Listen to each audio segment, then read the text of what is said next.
You ask Tiger to solve. This deals with linear equations with one unknown. The final result is y equals 2. Let's solve it step by step. Simplify the expression. Expand the parentheses. Multiply the coefficients.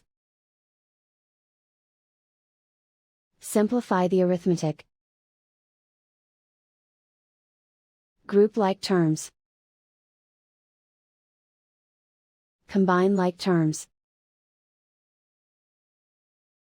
Group all constants on the right side of the equation. Add 12 to both sides. Simplify the arithmetic.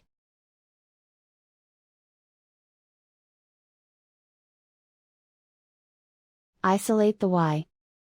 Divide both sides by 5. Simplify the fraction. Find the greatest common factor of the numerator and denominator.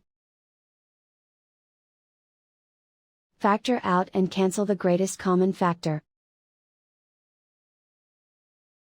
And so the final result is y equals 2.